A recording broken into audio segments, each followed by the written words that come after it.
In the remote mountains of Montana, where fog blankets the grasslands and wind howls through old tin roofs, a bloody confrontation is about to unfold between two worlds.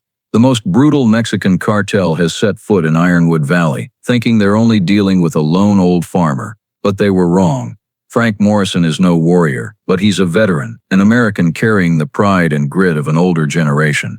When the cartel comes to seize his land, he stands up to defend it, not just for himself but for the honor of those who shed blood for this soil. And just when he thinks he's alone, 102 Hells Angels bikers outcasts once deemed beyond the law appear. They didn't come for money or fame, but for an old debt, for brotherhood, and for loyalty to a man who once helped them. This isn't just a story of guns and violence. It's about how those seen as society's underdogs become the sole guardians of justice. Before we continue, let us know where you're watching from, and if you believe kindness and loyalty still exist in this world, subscribe to the channel, because tomorrow, I'll tell you the next chapter of the Ironwood Valley legend. The early morning frost crunched under Frank Morrison's worn leather boots as he walked along the wooden fence surrounding his ranch in Ironwood Valley, Montana. Dawn was just breaking over the distant mountains, painting the sky in shades of amber and pale gold. His German shepherd Rex padded beside him, ears perked in alertness. At 68, Frank still moved with the surprising agility of a man who'd spent a lifetime in battle. His eyes scanned the horizon, a soldier's old reflex, never truly retired. He sensed something unusual in the wind, a battlefield intuition honed over years. "Something's off, Rex," he muttered, crouching to inspect fresh tire tracks pressed into the wet mud, deep wide tracks from heavy SUVs. Not the kind locals drove. Rex let out a low growl, as if confirming. Frank stood, squinting toward the dirt road leading into the valley. Through the thin fog, 3 sleek black SUVs approached, their headlights cutting through the fields like cold, predatory eyes. He slowly placed his hand on the grip of the gun hanging behind the barn door, his breathing steady and slow, like before a fight.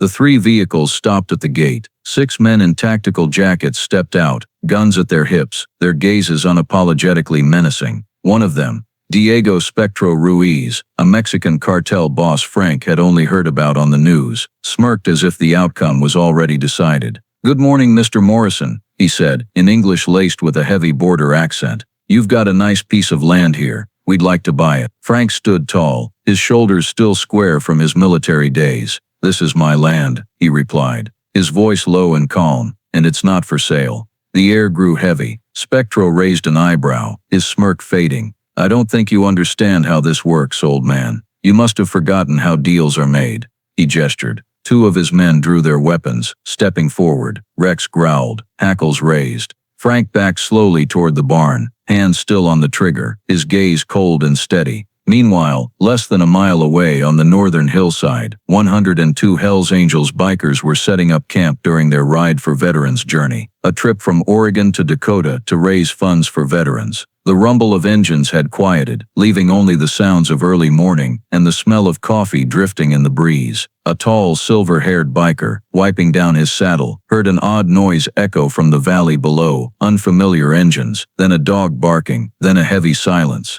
"Hawk," one of them said. "You hear that?" Hawk Jensen, the club's president, raised his binoculars. Down below in the fog-covered meadow, he saw 6 armed men surrounding a silver-haired old man, and as he adjusted the lens, a memory hit him like a punch to the chest. Frank Morrison, the old platoon leader from Fallujah, who'd pulled him from a burning armored vehicle 18 years ago. Hawk held his breath. "Damn it," he said softly. "He saved my life. Time to return the favor." He lowered the binoculars and shouted, "Brothers, a veteran's getting cornered by the cartel down there. We're not standing by." A wave of anger rippled through the bikers. They didn't need another order. For them, a veteran being threatened on American soil was unforgivable. In the valley below, Spectro took another step, his gun glinting. "I don't want to kill you, Morrison," he said. "But if you don't cooperate." A gunshot cut him off. Frank had pulled the trigger. The bullet smashed into the SUV's windshield. Rex barked furiously, lunging forward. Spectro cursed, stepping back and shouting, "Shoot him!" The first shots rang out in the frigid air, bullets tearing through the wooden fence, kicking up dirt and splinters. Frank ducked behind a post, returning fire. He knew he couldn't survive alone, but he also sensed something stirring in the wind. On the hill above, 102 Harley engines roared to life. The sound was like prolonged thunder, shredding the quiet Montana morning. "We don't abandon our own," Hawk bellowed, twisting the throttle. The 102 bikes rolled in formation, their headlights slicing through the morning fog, reflecting off leather jackets emblazoned with skulls and wings. Hawk Jensen led the charge, his face dusted with dirt, eyes sharp and cold as a blade. Below, the cartel was thrown into chaos. They fired wildly around Frank's house, bullets embedding in wooden walls, windows shattering. Frank held his position behind the fence, his old M4 pressed to his shoulder, each shot as precise as his days in Fallujah. One bullet pierced a cartel soldier's shoulder, knocking him off the SUV's hood. Rex barked ferociously beside him, growling with every shot Frank fired. When the Harleys roared in, their sound drowned out the gunfire, like thunder rolling through the valley. The bikers encircled the ranch, their bikes forming a crescent around the house, tires grinding into the wet earth, engines roaring like a wall of sound. The cartel froze, unable to believe what they were seeing. 100 black leather-clad men, helmets low, eyes hidden behind sunglasses, stared at them like ghosts rising from a nightmare. Hawk said nothing. He only raised his hand, signaling. In that moment, two worlds collided, the cartel with their guns and arrogance, the bikers with their loyalty and wordless rage. The first shot from the cartel tore through the air. A chunk of Frank's house wall splintered, wood flying. The Hells Angels responded instantly. Harleys revved, charging forward, kicking up a thick cloud of dust to obscure the enemy's view. Under the roar of engines, the bikers opened fire, shotguns, carbines, even old hunting rifles from local farmers. Frank moved through the gunfire with the precision of a man who'd survived 3 wars. He shot, reloaded, repositioned, directing nearby bikers as if they were a special forces unit.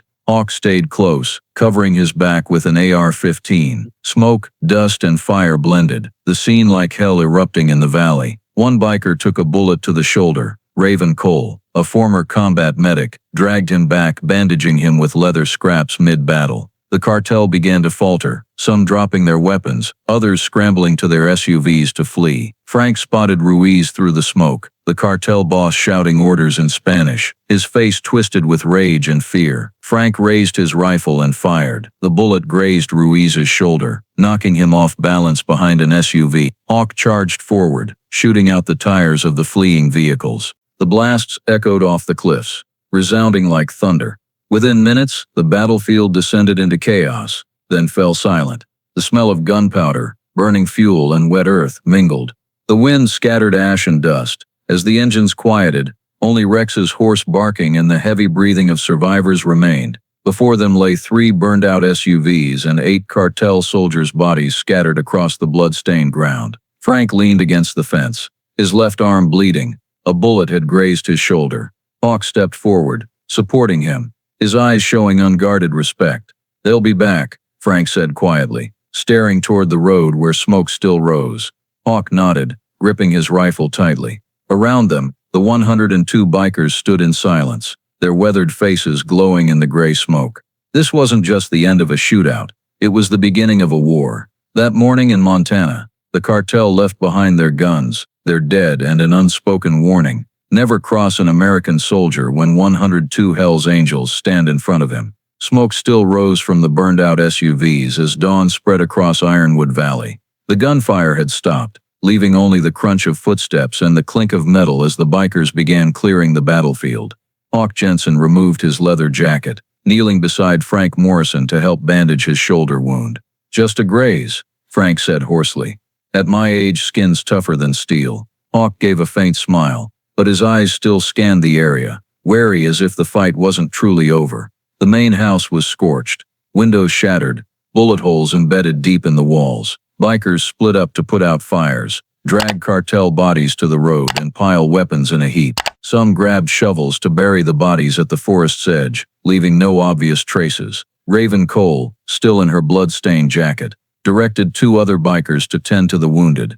"We were Army medics. We've got this," she said quickly, hands working non-stop. Frank stood on the porch, staring at the bullet-torn field. The morning breeze carried the smell of smoke and damp earth. His arm trembled slightly, not from pain but from memories resurfacing. Nights in the desert, comrades who never returned. A line of police cars appeared at the road's end, their red and blue lights flashing through the fog. Hawk signaled his brothers to lower their weapons. Sheriff Mike Hayes, a young man with a tense expression, stepped out, hand resting on his holstered gun. He looked around, at the dust-covered bikers, the burned-out vehicles, the scattered shell casings. "Good Lord," Hayes exclaimed. "What the hell did you all do here?" Frank stepped forward, his voice calm. "Self-defense. They came for my land. I refused.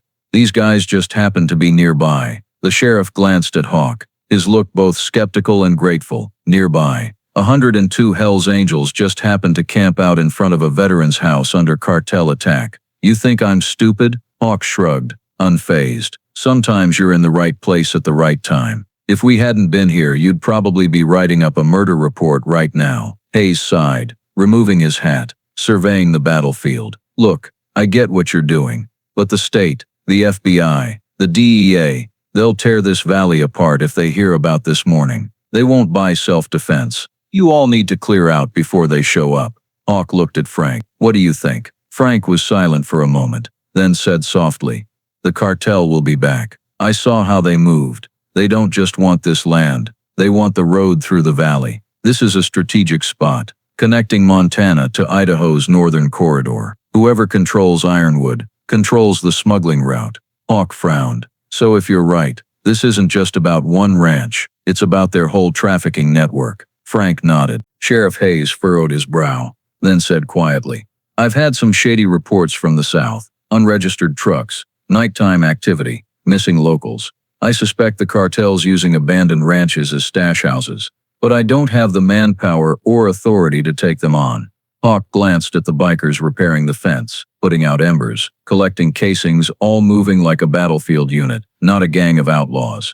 He said slowly, "We're not leaving, not while he's here, and not while the locals are under threat." The sheriff shook his head. "You're walking into a gray zone. If this escalates, there'll be blood. Even I won't be able to help." Hawk crossed his arms, his gaze steady. "Blood's already been spilled. As for escalation, we'll choose the direction." Hayes stared at him for a long moment, then said softly, "I've never seen bikers clean up bodies like special forces. Do what you need to, but be careful. I'll try to stall the higher-ups." He turned back to his car, leaving a heavy warning hanging in the air. As the police cars faded into the distance, Hawk called out, "Brothers, anyone free, help Mr. Morrison fix the roof. Don't let the rain come in and blame the bikers for wrecking the place." Dry laughter rose through the smoke and ash. A few burly men rebuilt the wooden frame, others hauled intact tin sheets to the roof. Raven mixed concrete with a shovel, while Frank opened the old trap door under the house, a steel-lined bunker, dusty but intact. Hawk watched, surprised, as Frank flicked a switch, yellow light illuminating racks of ammo boxes, rifles, military radios, and even old C4 explosives. "Don't ask where I got it," Frank said, his voice rough. "I call it preparation, not obsession." Hawk surveyed the bunker, realizing it wasn't just an arsenal, it was a makeshift command center. "So you're ready to keep fighting," he said. Frank replied, "I didn't start this, but I'll finish it. If you stay, we do this right." The bikers fell silent for a moment. Then Hawk nodded. "We're staying, but not just to protect you, to protect all of Ironwood." Outside, the sun rose fully, illuminating the scorched tin roof, the bullet marks on the wooden walls, and the weathered faces of those who chose to stay. In that ash-dusted valley, a strange alliance formed between an old soldier and 102 bikers once branded as outlaws. They didn't know what came next, only that if the cartel returned, Ironwood would never be an easy target again. Over 1,000 miles south, in a lavish villa hidden among pine forests near the Arizona border, Spectro Ruiz, the cartel boss grazed by Frank Morrison's bullet, smashed a glass in his hand. Satellite images and reports from Montana lay on the table. 3 SUVs burned, 8 gunmen dead, a smuggling route disrupted. Ruiz, his scarred face and eyes, like cold steel, growled in Spanish, "They killed my brothers in front of a bunch of bikers, on American soil?" Across the table, his security advisor bowed his head. "They didn't just kill, sir. They handled it like special forces. No traces, no videos, no witnesses." Ruiz threw the dossier against the wall. "Then we bring war to them." Within 24 hours, he dispatched 2 teams of fighters from Tucson north, 20 men each, fully armed with heavy weapons, accompanied by armored trucks disguised as agricultural transport. At the same time, Ruiz sent a thick envelope to the Ironwood County Sheriff's Office. A young deputy, drowning in debt, took the cash and a message. No one saw anything. No one heard anything. In the nights that followed, locals around the valley began hearing strange vehicles, headlights flickering through the woods, and unfamiliar faces appearing in local bars. Those who'd once greeted the bikers now looked away. Rumors spread the cartel had put a bounty on Old Man Frank and the silver-haired biker with the AR. Some locals received anonymous calls, smooth voices mixed with Spanish accents, warning them to stay out of other people's business. But as the cartel thought fear would choke Ironwood, they didn't know that. At that moment, a counterattack was taking shape in the steel bunker beneath Frank's house. Frank stood before a large map spread across a table, surrounded by Hawk and the Hells Angels lieutenants. On the map, he marked every trail, every suspicious route, every exploitable area. They'll come from the south, Frank said. Along the old freight route, it's wide enough for trucks but vulnerable to attack. If they want a quick strike, they'll use it. Hawk nodded, pointing to the eastern woods. And if they take the smaller trails, we can split up and ambush them. We don't need heavy firepower, just need to know when they're coming. Frank smiled, his eyes gleaming with the cold resolve of a wartime commander. Then I'll teach you how to turn Ironwood into a maze. Training began the next morning. In the dew-soaked field, Frank taught the bikers how to move silently, hide their bikes, and use terrain to their advantage. Don't stand in the open and shoot, he barked when a young biker exposed his position. Let them walk into the kill zone before you fire. He showed them how to conceal explosive traps, blend into the brush, and signal by hand instead of radio. Hawk watched, half in awe, half in contemplation. Every move Frank made was precise, efficient, nothing wasted, as if he were still in Delta Force. We're bikers, not soldiers, Raven said quietly, wiping sweat. Frank replied dryly. After last night, none of you are just bikers anymore. By afternoon, Ironwood had transformed. The bikers split into patrol groups, 10 men each, guarding strategic points. Harleys rumbled along dirt roads, making deliberate noise to mislead watchers. Meanwhile, Raven's group set up a field hospital in the horse barn, and Chains, a former army mechanic, retrofitted Harleys for combat, adding small steel plates, side-mounted guns, even long-range thermal lights. By nightfall, Ironwood was no longer a quiet countryside, but a makeshift base. Shadows moved through the fog, radios crackled, and the smell of oil filled the air. Hawk passed the porch, seeing Frank cleaning a pistol under a yellow lamp. You know they're coming back, don't you? Hawk asked. Frank didn't look up. They can't afford to lose face. Ruiz will come, and this time he'll bring an army. Hawk sat across from him, voice low. Then we're ready to meet them. Frank met his gaze, nodding slightly. But listen close, Jensen. When the next fight breaks out, this isn't a street brawl anymore. This is war. And in war, you need two things, discipline and silence. Hawk fell quiet, then replied, both of those you teach us. All I know for sure is we won't let them touch this land again. That night, a light rain fell, wind sweeping through the valley. At the southern forest's edge, eyes peered through infrared binoculars, watching the ranch. Cartel scouts. They noted the lights, the bikes' positions, and radioed their temporary base near the Idaho border. A strange voice crackled over the radio. Target is ready. Move at 0400. On the other side, Frank stood by the window, staring into the darkness. His eyes narrowed. He felt it in the air, the calm before the storm. In the bunker, Hawk checked radios. Raven checked medical supplies. Chains loaded ammo into a bike-mounted machine gun. The map was marked with red pins, each an ambush point, an escape route, a civilian protection post. They didn't know when the storm would hit, only that it would, and Ironwood was ready. The next morning, as the sun rose, the wind carried the scent of earth and metal. Hawk stepped onto the porch, looking down the valley. Dozens of Harleys stood in neat rows, bikers in leather jackets and armed, but their eyes calm. Frank joined him, wearing an old cap, and said softly, "We're not just holding land, Hawk. We're holding a vow, never abandon a brother, in war or peace." Hawk gripped his hand, the distant roar of engines rising like an answer. Ironwood was no longer just a valley. It was a fortress, and the men and women there knew the next attack would come sooner than they thought. The morning after, fog still hung thick over Ironwood Valley, but the air was different, heavy with the scent of steel, oil, and resolve. The 102 Hells Angels bikers began fortifying a base around Frank Morrison's ranch. Harleys were lined up neatly along the entrance like a mobile barricade. Old tin sheets, oil drums, and sandbags stacked around the wooden fence, forming simple but effective defensive posts. The sounds of hammers, drills, and engines echoed through the once quiet space. Hawk, Jensen, and Marcus Chains Doyle, the group's strategist, a former Marine Corps sergeant, sketched a new defense plan on a map. If they come from the south, Marcus said, tracing an arc, we funnel them into this ravine. It's a kill zone, with hills higher on both sides, and we can fire down from above. Frank stood beside them, nodding silently.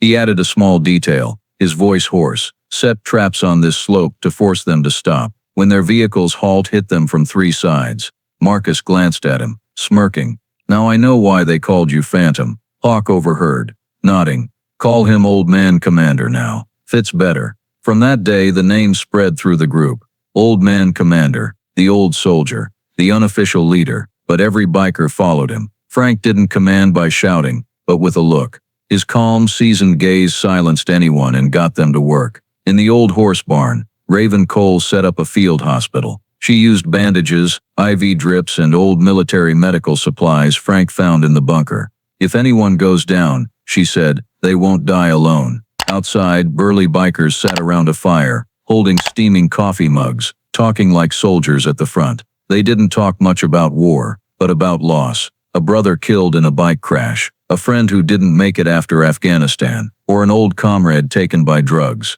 Their stories differed, but their pain was the same. And here, in Ironwood Valley, they found something they thought they'd lost, a reason to fight for something right. You ever a soldier? A young biker asked Frank, as he passed by. Frank smiled. Nah, I was a mechanic in Baghdad, but sometimes they made me do other stuff. The group roared with laughter, the sound echoing in the damp, cold air, cutting through the lingering smell of gunpowder from the battle. At noon, Hawk gathered all the bikers in the yard. In front of the rebuilt wooden house, the roof was still smoke-stained, but stood firm, a symbol of what they were defending. The wind blew hard, pine needles rustling. Hawk's voice boomed. We're not just wanderers on the road anymore. We're the shield of Ironwood Valley. From this moment no one, I repeat, no one takes this land while we're standing here. Marcus shouted.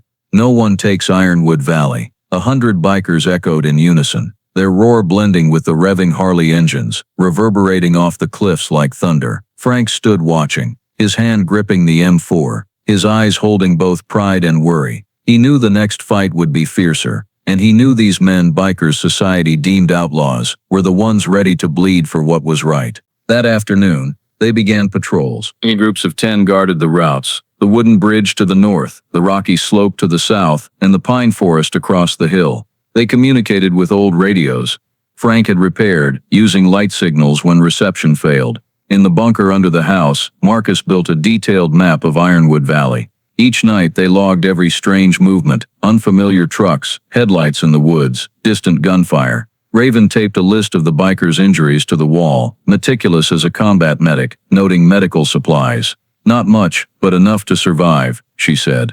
Frank spent evenings teaching Hawk and a few others how to set ambushes. He showed them how to pick up wind positions, gauge distance by sound, and disappear into the terrain. Winning doesn't need a lot of bullets, he said, voice low. Just know when to shoot and when to stay silent.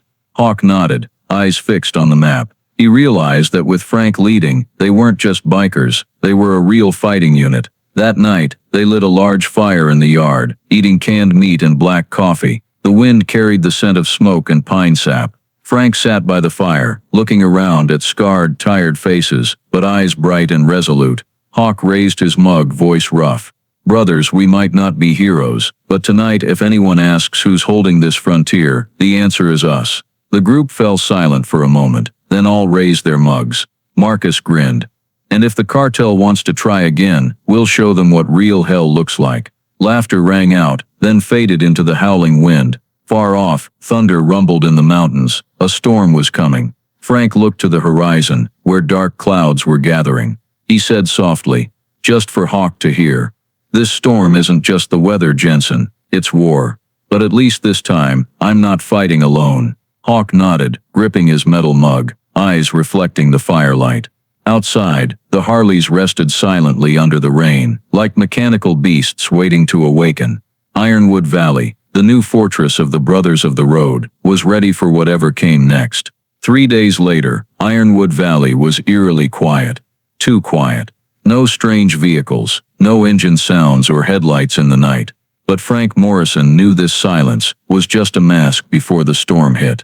On the fourth morning, as fog blanketed the grasslands, Atlas began growling, ears perked. Frank looked up from the map, feeling a faint tremor underfoot, the rumble of heavy trucks approaching. Hawk Jensen felt it too. He set down his coffee mug as the radio crackled, South Patrol reporting. Over 10 trucks incoming, heavily armed. Frank stood, his voice cold and steady as steel. Take positions. The bikers dispersed, each to their assigned spot. Harleys were moved into barricade positions, sandbag walls reinforced, rifles checked for ammo. Marcus Chains Doyle climbed a makeshift steel scrap watchtower, raising binoculars. Not smugglers, not a small crew. This is military, Hawk. Armored vehicles, 12.7mm machine guns, and Sinaloa flags flying on the hoods. Hawk clenched his jaw. So Ruiz wants to end it quick. Frank grabbed the radio, speaking tersely. Stay silent. Wait for my signal. The sun rose slowly, illuminating the misty valley, and then engines roared like thunder. 20 armored trucks rolled into Ironwood Valley, tires crushing wet earth, dust rising in white clouds. Cartel gunmen sat in truck beds, machine guns mounted, wearing bulletproof vests. Their commander, a bald man, with a snake skull tattoo on his neck, shouted, "Wipe them out. Burn it all." Bullets tore through the fence, wood splintering. But as the smoke spread, no one was visible. The convoy advanced 50 meters deeper, then stopped, too quiet. Frank stood behind a wooden wall, peering through binoculars. "Keep coming," he whispered. "Just a bit more." When the third truck crossed a stone marker, Frank lowered his hand. A deafening explosion rocked the air. Claymore mines set by Marcus detonated, flipping an armored truck into the air, flames blazing. A chain of blasts followed. Gasoline, explosives, homemade flares turning the road into a sea of fire. Spanish screams echoed, chaotic and panicked. Hawk led the western attack group from cover, Harleys roaring, tires churning earth. Bikers fired shotguns and AR-15 SEPs, moving like ghosts in the thick smoke. Frank coordinated from above, his voice clear over the radio. Group 2 moved through the northern ditch. Group 3, circle behind the trucks. Raven, handle the wounded. The system ran like a perfect tactical machine. The once arrogant cartel was forced into defense, unable to distinguish reality from decoys. A truck tried to turn back but was blown apart by Marcus's homemade RPG. Flames erupted, fuel spreading to other vehicles, black smoke blanketing the valley. Raven dragged a wounded biker from the blast zone, pressing bandages into the dirt, sweat and blood mixing. To the south, Hawk's group charged the enemy trucks, using speed and engine noise to close in. Metal crashed as a Harley rammed a cartel vehicle's side, followed by bursts of gunfire. One biker was thrown off, rolling across the ground, but still fired, taking down 2 enemies before collapsing. Frank scanned the map, eyes darting to each group's position, then spoke into the radio. "Start moving, push them into the low ground. Marcus, trigger the second trap." A series of explosions roared, dust flying thick. The earth shook, smoke rising in 10-meter flames. 3 cartel trucks burned simultaneously, gunmen scattering, only to be cut off by bikers ambushing from the pine forest. Hawk shot a man aiming an RPG at Frank, then shouted over the radio, "Eastern escape routes open, they're retreating." Frank replied quickly, "Let them go. The more panicked, the better." As the sun climbed, gunfire tapered off. A few cartel stragglers fled into the woods,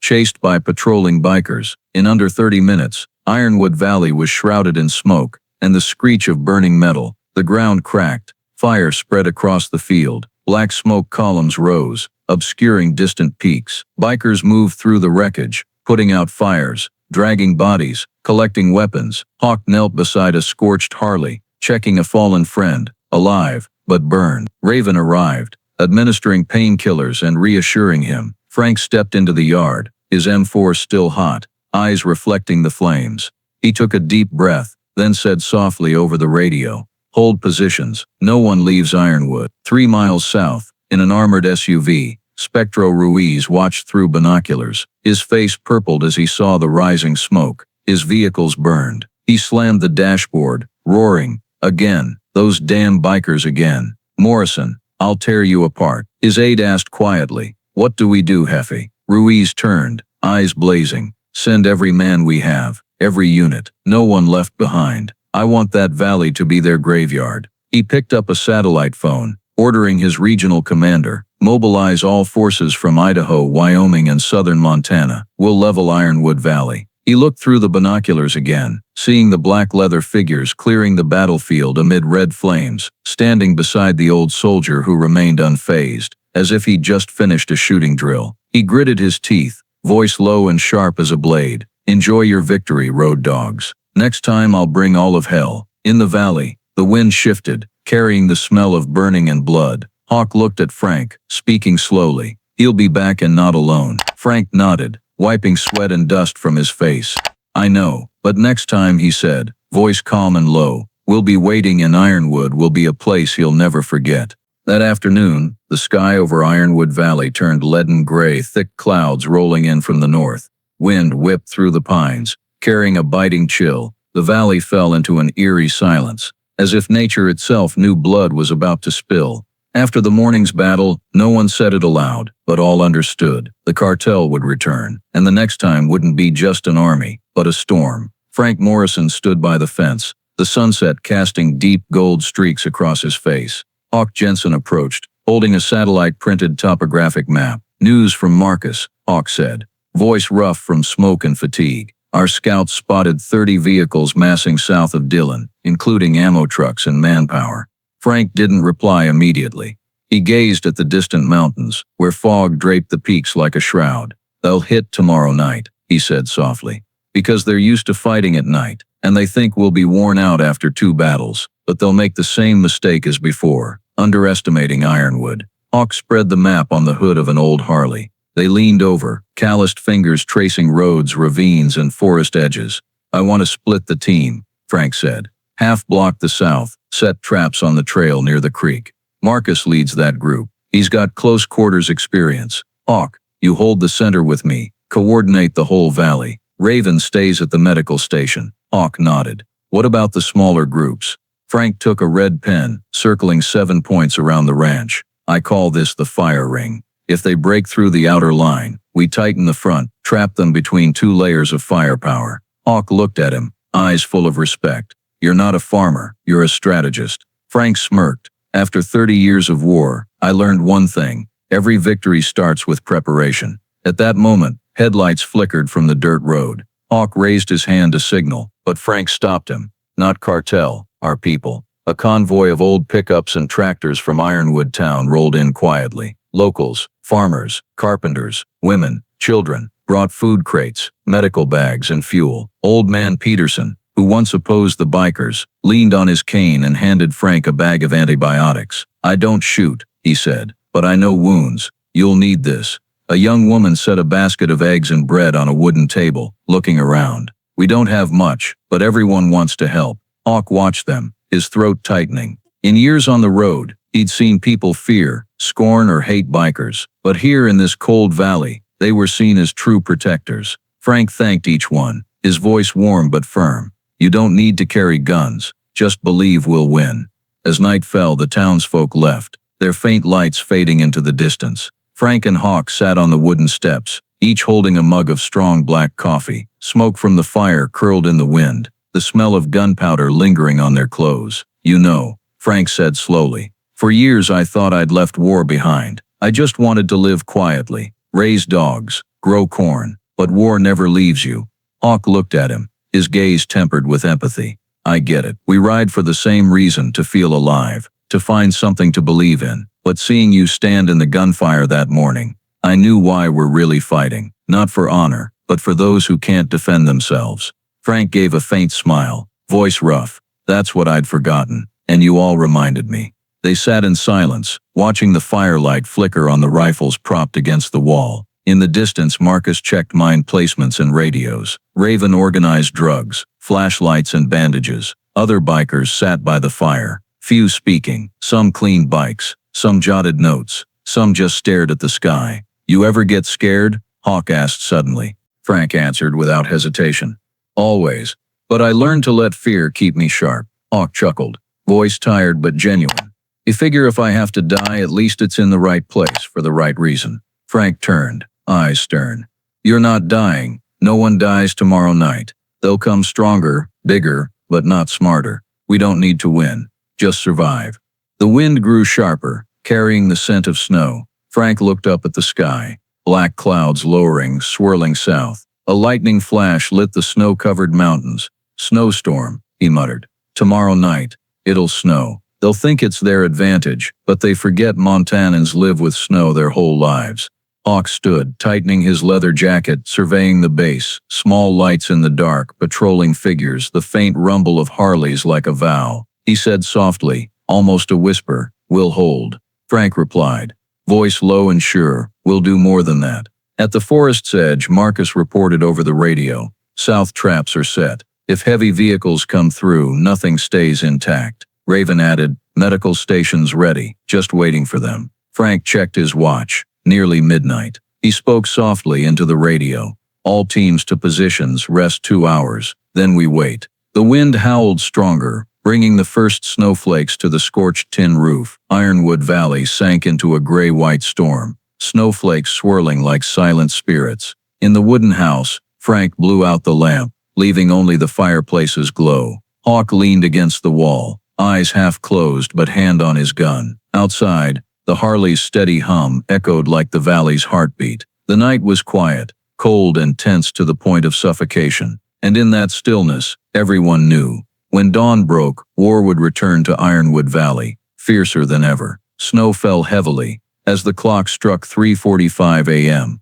Ironwood Valley was cloaked in white, wind whistling through the pines, rattling the tin roof. In the wooden house, Hawk Jensen switched on the radio, his voice low but firm. All teams report positions. Responses came, short and cold. North Ridge ready. East secure. Creek position set. Outside, patrol bikes' headlights flickered through the fog. No one spoke further. They all knew the moment had come. Frank Morrison stood in the old silo tower, military binoculars pressed to his eyes. Through the snow and smoke, he saw lights moving. A long line of trucks, armored vehicles, and a larger dark shape behind. Helicopters, he said softly. 2 of them. They're bringing artillery support. Hawk replied, voice rough. Let them get closer. In the darkness, over 100 bikers hid in the snow, guns in hand. Harley engines warmed. Each had a position, a task, a defense network built like a military operation. By 4:10, the ground began to shake. Truck engines echoed off the mountains, tank-like treads grinding snow. Cartel soldiers poured through the southern trail, in black body armor, heavy machine guns mounted on vehicles. Ruiz sat in the command truck, his face etched with cold resolve. No survivors, he ordered in Spanish. Burn the whole valley. As the first trucks neared the fence, Frank spoke into the radio. Stay silent, let them come deeper. He paused, listening to the wind, then lowered his hand. A thunderous explosion shook the air. Claymore mines, C4, and gasoline bombs, set by Frank and Marcus, detonated simultaneously, obliterating the cartel's front line. The lead armored truck flipped, wheels spinning uselessly. Incendiary rounds rained down. Hawk shouted, now. Over 100 Harleys roared to life, engines screaming, a thunderous howl cutting through the snow. Bikes charged from both hillsides, bikers firing while moving, muzzle flashes tearing the night. The cartel was hit from 3 sides at once, completely disoriented. Ruiz yelled over his radio, bring up the artillery, clear the center.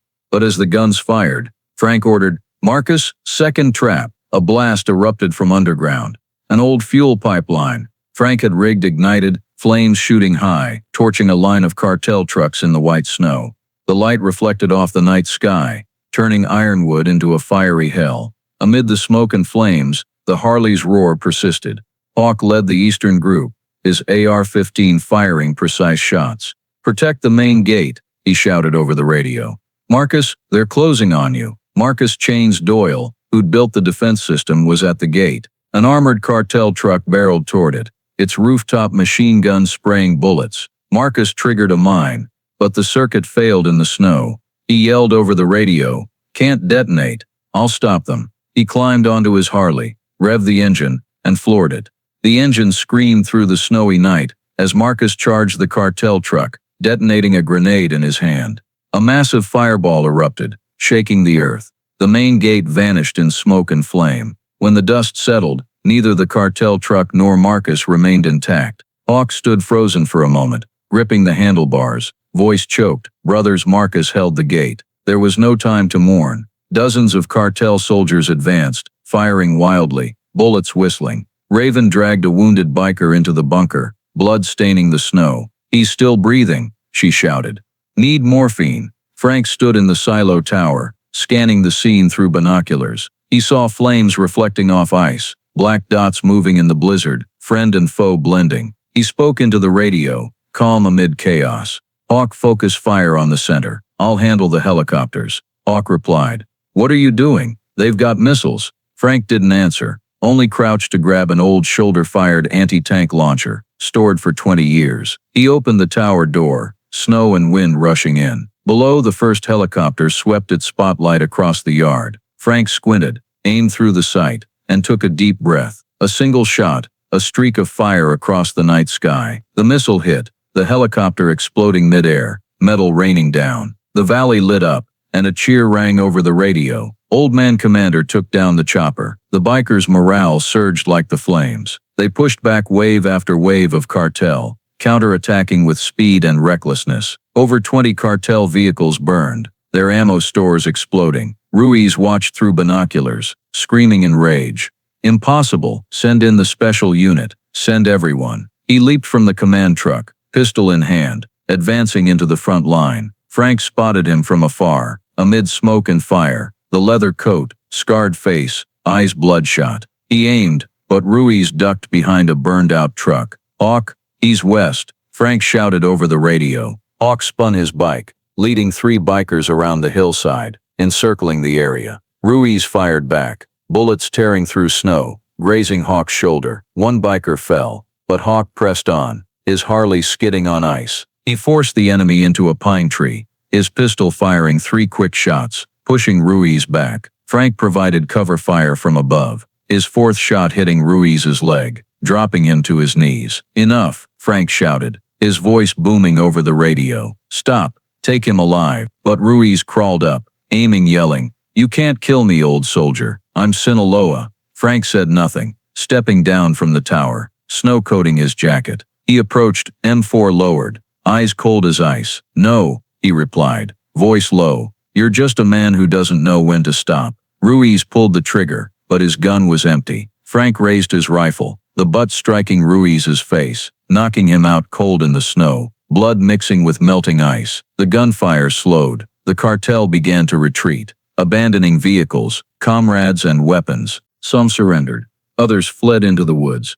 Hawk leaned against his Harley, shoulder bleeding, looking across the valley, snow now blackened by smoke. Raven emerged from the bunker, stepping through debris, looking at Frank.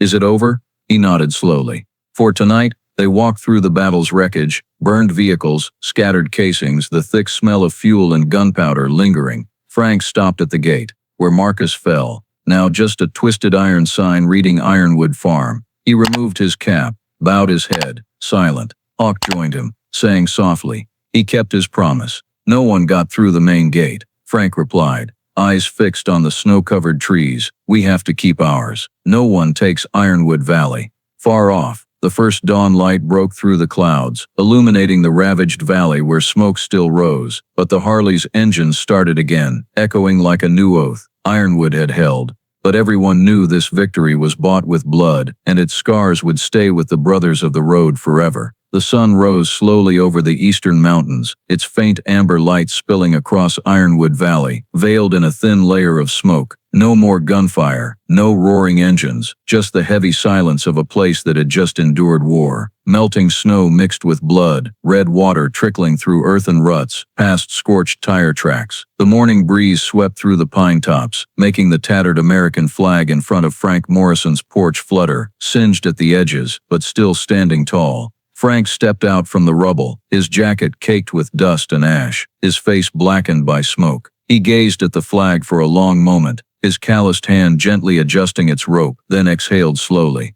Hawk Jensen stood a few meters away, his leather jacket torn, blood seeping from his left shoulder, but his eyes still bright and calm. He spoke softly, voice hoarse. "It's still flying, Commander." Frank nodded. "It has to." Across the valley, the bikers moved, slow and deliberate. They didn't cheer or laugh, just worked quietly like laborers, cleaning up, collecting weapons, pulling the wounded from the burned-out vehicles. Raven Cole and a few others carried the injured to the medical station in the horse barn, where the smell of antiseptic mingled with smoke and cold air. She knelt beside where Marcus Doyle had fallen, or what was left of him, just a scorched piece of leather jacket with the Hells Angels emblem blackened. Raven picked it up, folded it neatly, and placed it in a cloth bag. "He held the gate," she said softly, her voice trembling. Hawk bowed his head, his hand gripping his gun tightly. No one said another word. In the distance, the sound of different engines rose. 100 headlights pierced the fog, but this time it wasn't the cartel. It was a convoy of local police led by Sheriff Colton Hayes. White and blue SUVs rolled slowly down the dirt road, their flashing lights reflecting off the gray smoke. When the first vehicle stopped, Hayes stepped out,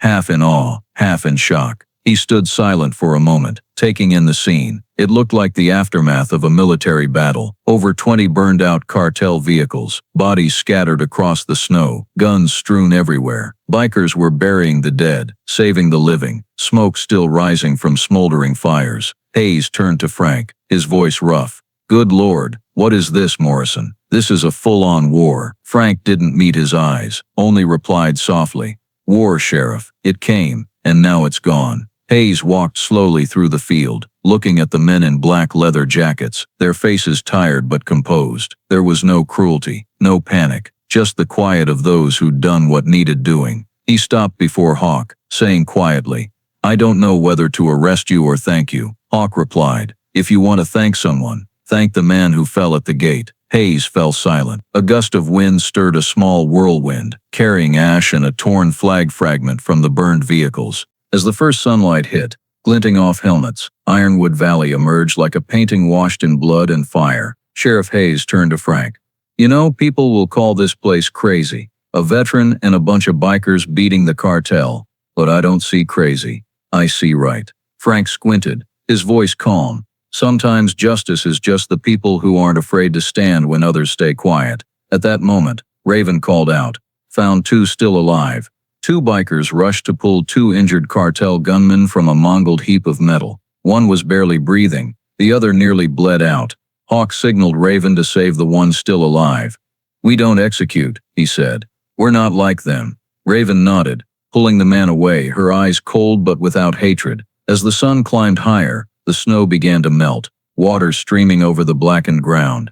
The bikers lined up in the yard, looking at Frank, Hawk, and Sheriff Hayes. Without a word, they removed their helmets and bowed their heads. One of them raised the American flag on a new wooden pole, replacing the rope with an old Harley chain. As the flag was hoisted, everyone stood silent. The wind whipped, the singed flag flying in the sunlight like an accepted wound. Hawk turned to Sheriff Hayes. "Will Ironwood be okay?" Hayes looked around, then replied, "I'll do everything I can to keep them off you. I saw what happened here, and I know some battles the law never reaches in time." Frank nodded slightly and turned away. He walked through the burned vehicles, his boots sinking into the muddy ground, stopping at the main gate where Marcus fell. He removed an old dog tag from his neck, hooking it onto a charred piece of wood, a wordless tribute. "We held it," Hawk said, stepping beside him. "Ironwood still stands." Frank looked out, where sunlight bathed the snow-covered hills, his voice soft but firm. "We held it for everyone who couldn't hold their own land." Hawk fell silent, nodding.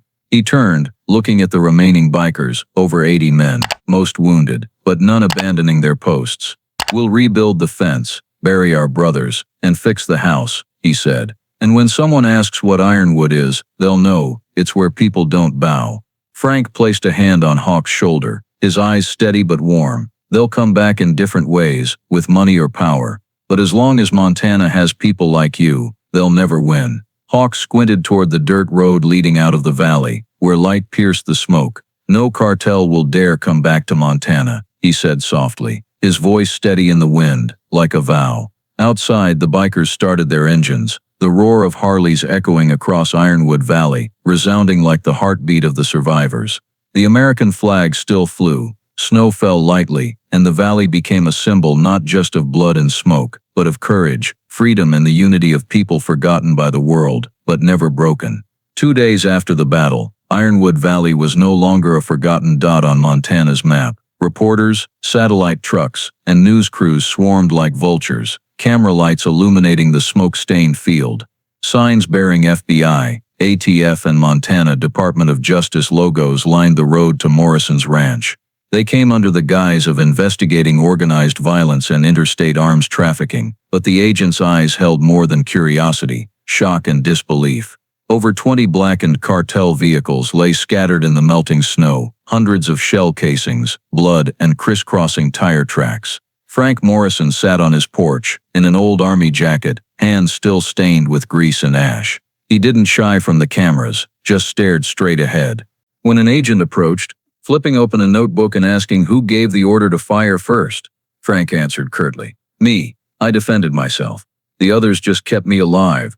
Hawk and the bikers stood nearby, silent. Frank continued, "If anyone's responsible for what happened here, it's me. I pulled the trigger. I set the traps. I gave the orders. They just protected the people." His voice was hoarse but clear, ringing out amid the cameras and flashing lights. Not one biker contradicted him. They knew he was putting himself in the crosshairs of the law, fighting again, this time not with guns but with honor. Meanwhile, in downtown Ironwood, locals gathered outside the county courthouse. Farmers, workers, teachers, people who'd been threatened by the cartel, seen their homes robbed, heard of neighbors vanishing. They carried makeshift signs. Protecting Ironwood isn't a crime. A middle-aged woman, Mrs. Peterson, who'd brought medicine to Frank, stood before the cameras and said clearly, "Without them, we'd all be dead. They're not criminals. They're why Montana's still safe." Another man, the local bar owner, chimed in. "The cartel paid off cops, threatened kids, burned barns. Frank and those bikers were the only ones who weren't afraid."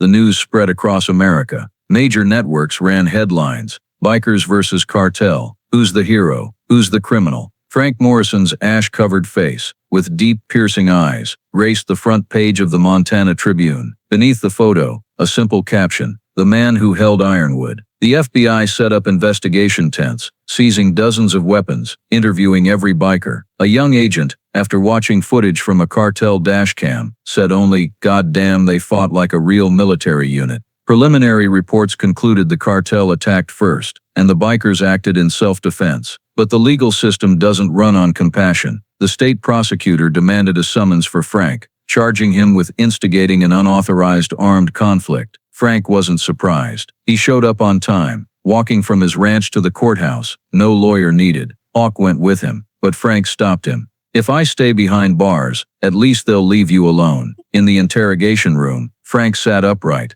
hands clasped, voice even. "I shot because they came to my home, fired at my flag, killed people on my land. I don't regret it. I only regret Marcus didn't live to see that flag still flying." The FBI agent stared at him for a long moment, then closed the file. No conclusions were announced. 3 days later, the FBI left Ironwood, citing insufficient evidence and lack of legal grounds. The state of Montana issued a brief statement. "No legal action will be taken at this time." No one knew what was said in the room between Frank and the lead agent, only that when he walked out, the wind still blew through the American flag atop the county building, and he still wore his faded cap. The press was barred from Morrison's ranch. Police set up barricades, and within a week, Ironwood faded from major news. But in the hearts of Montanans, the story lived, not through reporters' words, but through those who were there. At roadside bars, truckers recounted how on a snowy night, 102 Harleys beat the cartel. In schools, teachers told students that sometimes justice doesn't come from courts, but from courage. And among bikers, Ironwood became legend, a symbol of brotherhood and loyalty. Frank took no titles. He returned to his ranch, rebuilt the barn, fixed the roof, and hung a small sign at the gate. "This is free land. Try it if you dare." Hawk and the Hells Angels spread across the state, but every year, on the day Marcus fell, they returned camping around the field, lighting fires, saying nothing, just letting their Harleys roar in the quiet night. Ironwood Valley returned to normal, but its peace was no longer the silence of fear. It was the calm of those who'd earned it themselves. A year later on Highway 93, locals erected a small sign, white letters on black read, "Welcome to Ironwood Valley, where freedom stands its ground." No one signed it. No one needed to. Their story wasn't in FBI files but etched deep in Montana's memory, where an old veteran and 102 bikers did what the system wouldn't, stood up and stood firm. Winter passed slowly, snow covering the battle scars and makeshift graves on Ironwood's hillsides. When March's first sunlight hit, the valley began to revive. No gunfire, no smell of burning, just the sounds of hammers, saws, and Harley engines roaring each morning. Frank Morrison stood on his porch, watching bikers rebuild the barn, haul wooden beams and repaint walls. His silver hair caught the wind, his eyes holding a faith he thought he'd lost long ago. Hawk Jensen, holding blueprints, stood in the yard, pointing to an empty lot near the main road. "We'll build a Harley shop here with its own entrance. Frank, you'll like it. Not just a garage but a center for veterans, where they can work, talk, and not feel abandoned." Frank nodded, voice low. "If I'm still alive, it's because of people like you. We'll build it for those still carrying war in their hearts."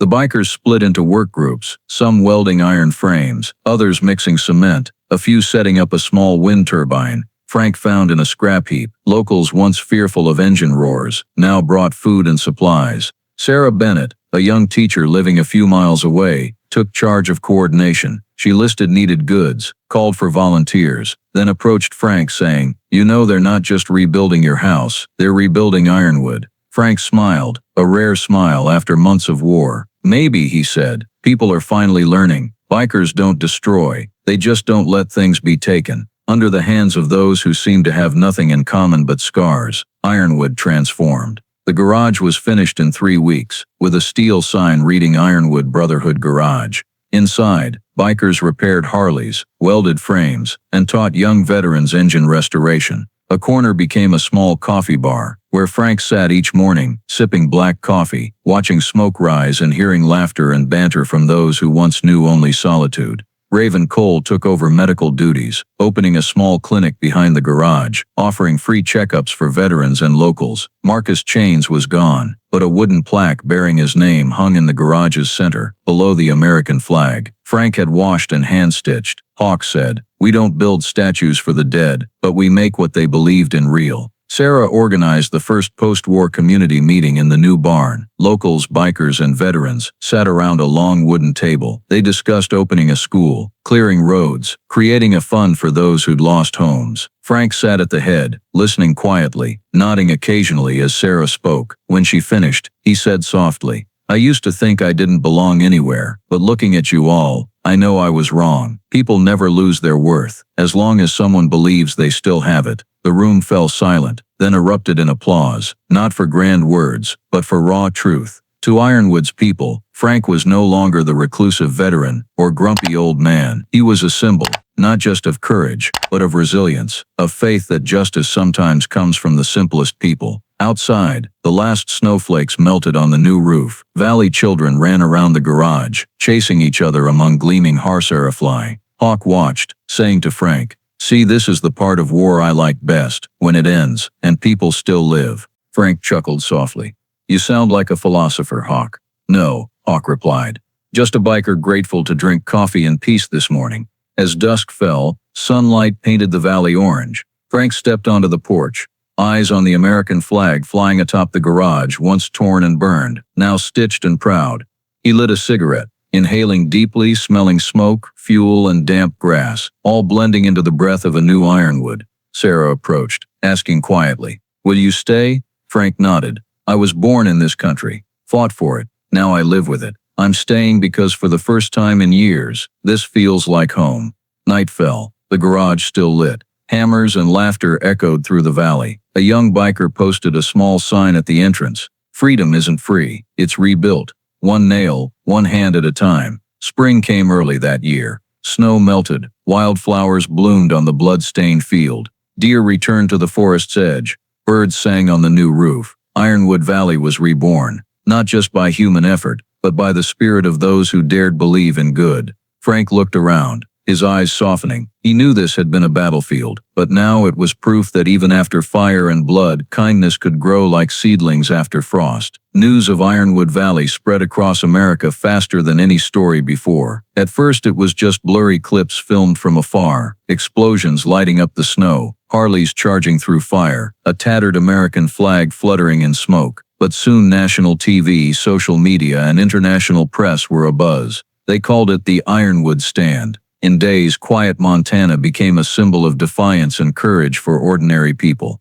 From California to Texas, New York to Tennessee, hundreds of veterans, bikers, and citizens wrote letters to Ironwood. Many had never met Frank Morrison or Hawk Jensen, but felt they were speaking to brothers. You did what we dreamed of doing, standing up for what's right. The press dubbed Montana the Valley of Angels, a valley of leather-clad angels. Images of bikers in black jackets, helmets low, clearing ash in the snow were shared millions of times. Those who once saw bikers as lawless thugs now called them soldiers of freedom. In southern states, some smaller cartel groups began to disband. Drug routes went quiet. Smuggling gangs paused operations. The Ironwood story reached Mexico's border. There, drug lords grew wary. If American bikers can wipe out Ruiz's crew, maybe it's time to back off. Amid the national buzz, the FBI and U.S. Border Patrol announced a bombshell. Diego Spectro, Ruiz was captured trying to flee to Mexico. Wounded in the leg, he was found hiding in a refrigerated truck, betrayed by a blood leak. As he was dragged out,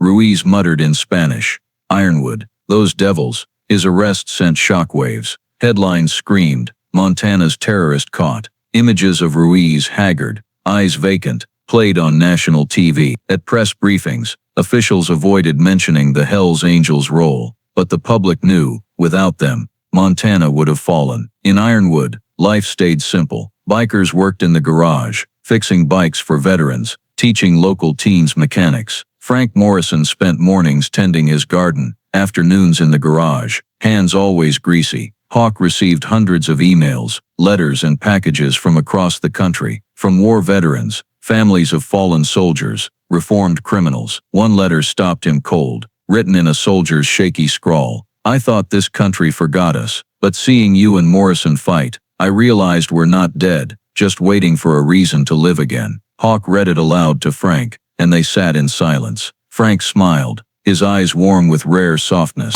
"Sometimes," he said, "winning a war doesn't need guns. It just needs others to believe you didn't break." In the days that followed, Ironwood welcomed visitors, not reporters or officials, but bikers, veterans, and ordinary people. They brought flags, caps, patches, shook Frank's hand, posed with Hawk. An old Marine handed Frank a worn silver badge. "I want it here, not in my drawer. It belongs with you." Frank took it, saying nothing, just nodding. Sarah Bennett, now the community coordinator, organized the first memorial for the fallen. Under a clear spring sky, over 2,000 people gathered in Ironwood Valley. Bikers, locals, strangers. They carried no guns, wore no uniforms, just stood silently as Raven read the names of the lost. When Marcus Doyle's name was called, the valley roared with the sound of Harleys revving in unison, a sound of gratitude. The press called it the Ride of Honor. The federal government stayed away, but no one needed them. The state's silence only made Ironwood's story more legendary. Rumors said the FBI kept a tape, Frank downing a cartel helicopter with an old anti-tank launcher. It was never aired, but everyone knew it existed, proof of the old man commander's spirit. Meanwhile, veterans groups nationwide adopted Ironwood as a symbol. They printed Valley of Angels patches on jackets, started funds for retired soldiers, opened recovery centers for combat veterans. Hawk was invited to speak across the country, but declined every offer. "I'm no hero," he told Frank. "We just did what needed doing." Frank replied softly, voice full of pride, "That's what real heroes say." That spring, Ironwood bloomed with wildflowers. Deer grazed the fields, birds nested on the garage roof, and the wind carried the scent of metal, oil, and damp earth. Inside the garage, Frank hung a new flag beside the old, tattered one. Below it, a small plaque carved by Hawk read simply, "For those who stood when no one else would." As the sun set, Harleys echoed through the valley. Where a battlefield once stood, only the gentle light of freedom remained, one not just with bullets, but with loyalty and faith, that sometimes justice rides a Harley and wears a leather jacket. 1 year later, Ironwood Valley echoed with the sound of engines again. This time, it wasn't the sound of war, but of memory, of tribute. From across the states, thousands of bikers poured into Montana, convoys stretching miles long, American and Hells Angels flags flying in the wind. They called the day Ride for the Fallen. From early morning, The dirt roads leading into Ironwood were packed with gleaming Harleys, Indians, and Triumphs, shining like mirrors. The smell of gasoline and leather mingled with the scent of fresh spring grass, creating a fragrance only bikers understood, the smell of freedom. In the heart of the valley, the American flag, once torn and singed in battle, was raised again, hand-stitched, but Frank Morrison kept the blackened scorch marks on its right corner. "It doesn't need to be new," he told Hawk. "It survived. It's earned its scars." When the clock struck 10, a horn sounded. Over 3,000 bikers started their engines in unison. The valley trembled. Frank led the way, riding an old Harley, the tattered flag tied behind his seat flapping in the wind.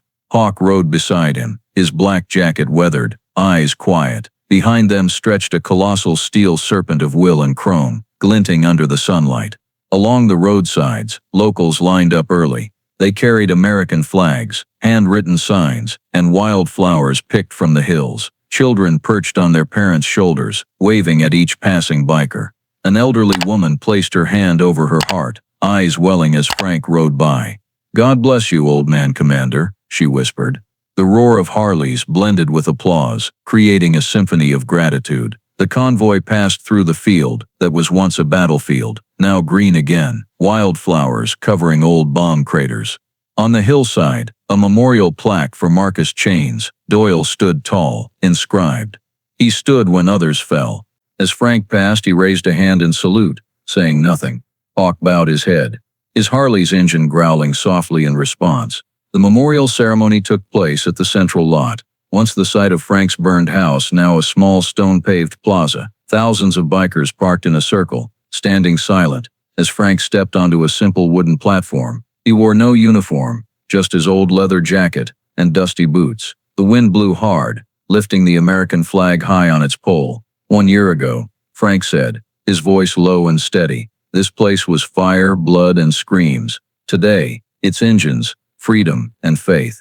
We didn't fight to be heroes. We just refused to back down when justice needed someone to stand." The crowd was dead silent, only the wind and the faint clink of metal from hundreds of idling bikes audible. Hawk stepped forward, placing a hand on Frank's shoulder, then looked around. "We don't represent the law or the government," he said. "We represent those who aren't here anymore. Those who taught us freedom always has a price." As Hawk bowed his head, thousands of bikers followed. A minute of silence stretched, broken only by the wind through the flag. Then, one by one, engines roared. Not in unison, but in sequence, like the valley's heartbeat. The convoy began moving, circling Ironwood Valley 3 times, each lap a tribute to the fallen, the survivors, and the generations to come. From above, Ironwood Valley looked like a wave of metal flowing, the road's curves reflecting light through Montana's mountains. A national reporter present described it. This wasn't just a parade, it was America's soul riding through the storm. Television called it the Ride of Honor. Photos of Frank leading the convoy graced the covers of Life and Time magazines. Another image, of Hawk and Raven standing side by side under the American flag, was shared millions of times. But in Ironwood, they didn't care for fame or camera lights. As the sun sank behind the mountains, Frank stopped his bike in front of the garage. He removed his gloves, touching the tattered flag still tied to his seat. Hawk pulled up beside him, saying softly, "This time no one's shooting." Frank smiled, his voice hoarse but warm. "They don't need to. We won, and the real victory is living to tell it." The sunset painted the valley orange. The last Harley engines faded into the wind. The American flag fluttered against a crimson sky, and Ironwood Valley, after everything, stood firm, no longer a place of pain, but a sanctuary of courage, where people rediscovered faith in each other and in the freedom they'd paid for with blood. Ironwood Valley returned to normal, but its peace was no longer the silence of fear. It was the calm of those who'd earned it themselves. A year later, on Highway 93, locals erected a small sign, white letters on black read, "Welcome to Ironwood Valley, where freedom stands its ground." No one signed it. No one needed to. Their story wasn't in FBI files, but etched deep in Montana's memory, where an old veteran and 102 bikers did what the system wouldn't, stood up and stood firm. Winter passed slowly, snow covering the battle scars and makeshift graves on Ironwood's hillsides. When March's first sunlight hit, the valley began to revive. No gunfire, no smell of burning, just the sounds of hammers, saws, and Harley engines roaring each morning. Frank Morrison stood on his porch, watching bikers rebuild the barn, haul wooden beams and repaint walls. His silver hair caught the wind, his eyes holding a faith he thought he'd lost long ago. Hawk Jensen, holding blueprints, stood in the yard, pointing to an empty lot near the main road. We'll build a Harley shop here with its own entrance. Frank, you'll like it. Not just a garage, but a center for veterans, where they can work, talk, and not feel abandoned. Frank nodded, voice low. If I'm still alive, it's because of people like you. We'll build it for those still carrying war in their hearts. The bikers split into work groups, some welding iron frames, others mixing cement, a few setting up a small wind turbine. Frank found in a scrap heap. Locals once fearful of engine roars, now brought food and supplies. Sarah Bennett, a young teacher living a few miles away, took charge of coordination. She listed needed goods, called for volunteers, then approached Frank saying, "You know they're not just rebuilding your house, they're rebuilding Ironwood." Frank smiled, a rare smile after months of war. "Maybe," he said, "people are finally learning. Bikers don't destroy, they just don't let things be taken." Under the hands of those who seemed to have nothing in common but scars, Ironwood transformed. The garage was finished in 3 weeks, with a steel sign reading Ironwood Brotherhood Garage. Inside, bikers repaired Harleys, welded frames, and taught young veterans engine restoration. A corner became a small coffee bar, where Frank sat each morning, sipping black coffee, watching smoke rise and hearing laughter and banter from those who once knew only solitude. Raven Cole took over medical duties, opening a small clinic behind the garage, offering free checkups for veterans and locals. Marcus Chains was gone, but a wooden plaque bearing his name hung in the garage's center, below the American flag. Frank had washed and hand-stitched. Hawk said, "We don't build statues for the dead, but we make what they believed in real." Sarah organized the first post-war community meeting in the new barn. Locals, bikers, and veterans sat around a long wooden table. They discussed opening a school, clearing roads, creating a fund for those who'd lost homes. Frank sat at the head, listening quietly, nodding occasionally as Sarah spoke. When she finished, he said softly, "I used to think I didn't belong anywhere, but looking at you all, I know I was wrong. People never lose their worth, as long as someone believes they still have it." The room fell silent, then erupted in applause, not for grand words, but for raw truth. To Ironwood's people, Frank was no longer the reclusive veteran or grumpy old man. He was a symbol, not just of courage, but of resilience, of faith that justice sometimes comes from the simplest people. Outside, the last snowflakes melted on the new roof. Valley children ran around the garage, chasing each other among gleaming harsarafly. Hawk watched, saying to Frank, "See, this is the part of war I like best, when it ends, and people still live."